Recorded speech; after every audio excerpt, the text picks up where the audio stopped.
Have you wondered about fellowship and what that word really means? How God can bring so many different people from so many different backgrounds together and have close relationship and fellowship with each other? We're going to talk about that today.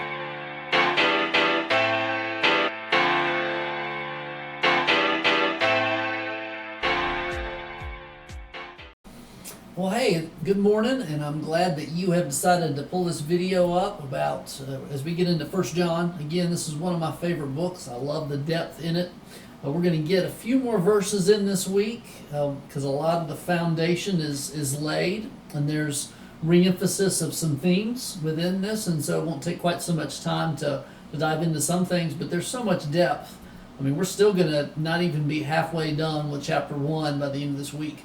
There's just so much good stuff here as we look into John and his love for Jesus and it's almost as we get into some of these verses as if he just has a burden that God has given him to provide clarity of who Jesus is and to clear up the false doctrine that had been taught in the churches. You know, at the time that this was written and the time that these churches were going through some of these issues with false teachers, it was at the very beginning of Gnosticism, which is a kind of a religion, maybe more of a sect or a cult that had branched off of Judaism at the time, and a basic belief that God, God could not have created the universe because the universe was evil.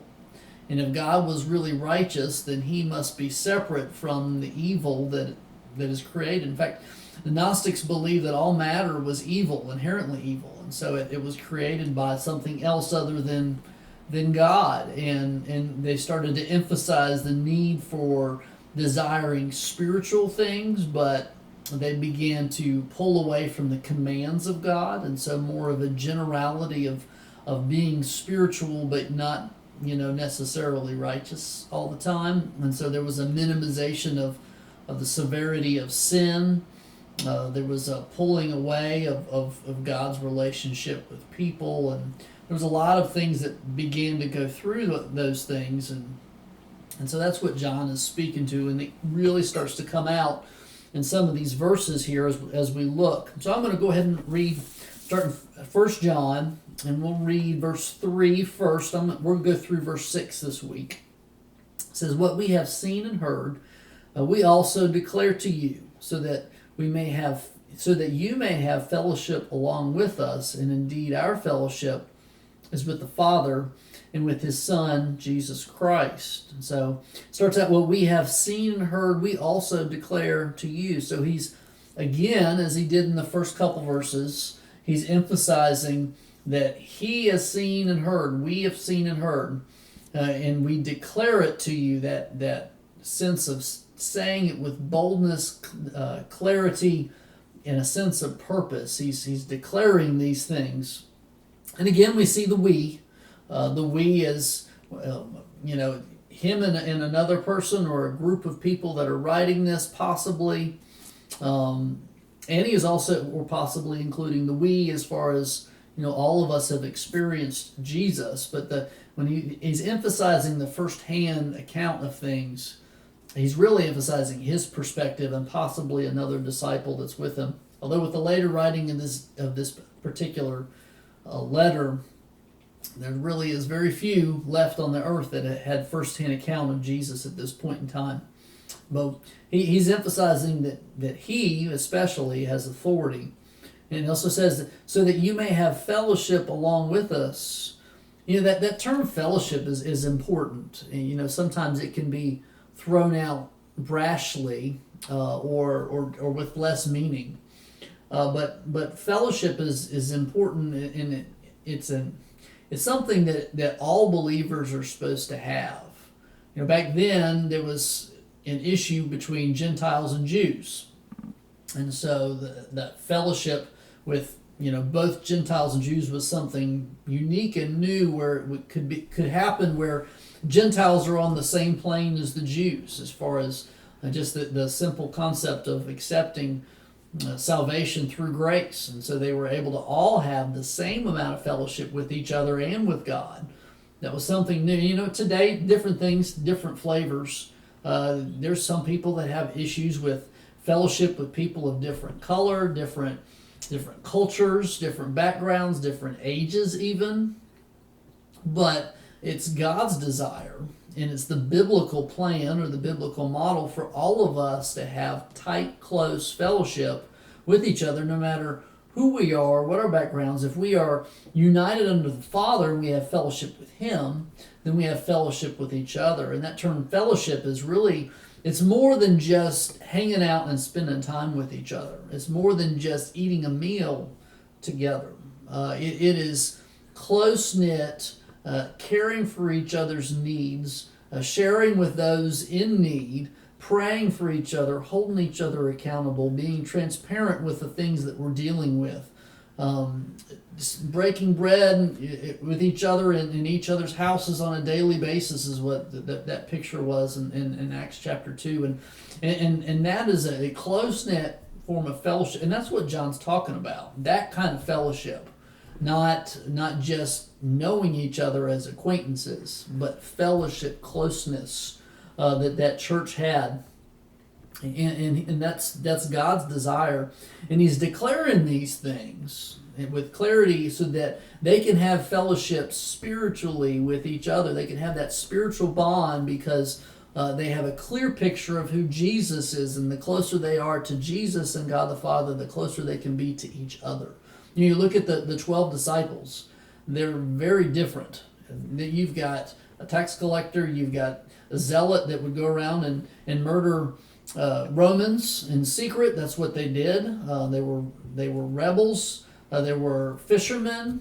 There was Judas was believed to be a fairly educated and possibly even wealthy person, all under following Jesus. All these people together. Different ages. The disciple John was probably a teenager, late teenager, maybe 16, 17 years old, combined with Matthew, who was believed to be fairly mature adult by that point in time. You know, maybe somebody in his 40s at that point. And so you've got a broad spectrum of ages as well. There were women that followed Jesus, and there was just a sense of Jesus brought people together that would have never normally spent time together. And because of their love for Jesus, they grew a love for each other. And that's really the way that the church should be.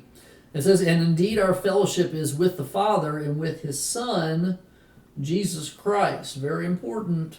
He's emphasizing that Jesus is God's Son. And Jesus is 100% God. Very important when he's dealing with false doctrine. Verse 4 says, we are writing these things so that our joy may be complete. Very interesting. He doesn't say, I'm writing this so that your joy can be complete. He's saying, we're writing these things so our joy can be complete. And maybe that's our as far as everybody, you know, both the person that's saying it, him, and the hearers, possibly.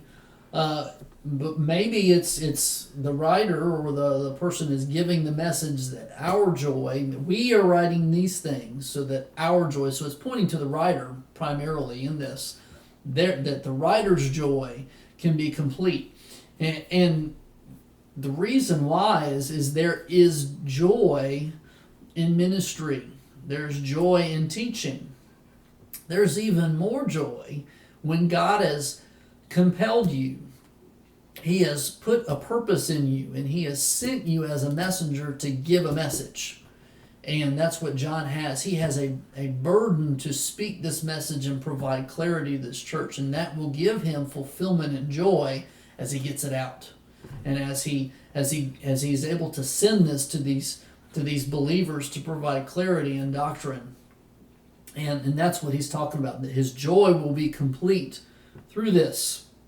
Verse 5 says, now this is the message, excuse me, this is the message we have heard from Him and declare to you, God is light and there's absolutely no darkness in Him.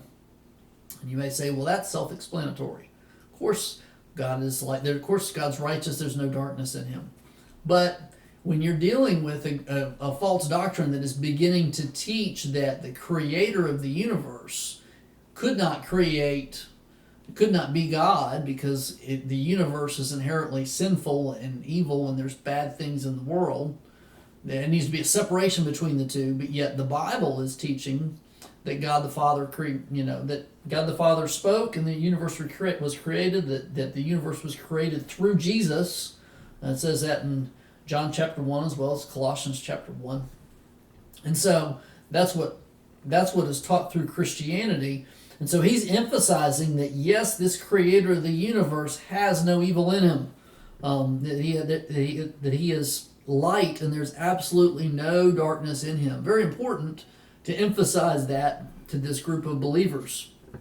Verse 6 says, if we say we have fellowship with him, yet we walk in darkness, we are lying and not practicing the truth. And so, again, we have fellowship, yet we walk in darkness. And so it's emphasizing the need for not only, of course, God is righteous, but also believers need to walk righteously as well. It emphasizes the severity of sin. So the Gnostic belief that was beginning to come out that, you just need to seek, to be close to God, and you need to seek the spiritual aspect of things, but don't worry about the rules of the right and wrong. You kind of do what you want to do. He's combating that and talking about if we have fellowship with him, yet we walk in darkness, we're lying and we're not practicing the truth. And so if you walk with a righteous God, you need to live a righteous life. And that was important for them to hear. It's important for us to hear as well. And so that's the end of this passage. I hope that God is speaking to you when you're growing through this. If you have any questions, comments, concerns, feel free to leave a comment in Facebook or YouTube, and we can discuss things. And I'm sure if you're thinking something, then everybody is. So be sure to put something down.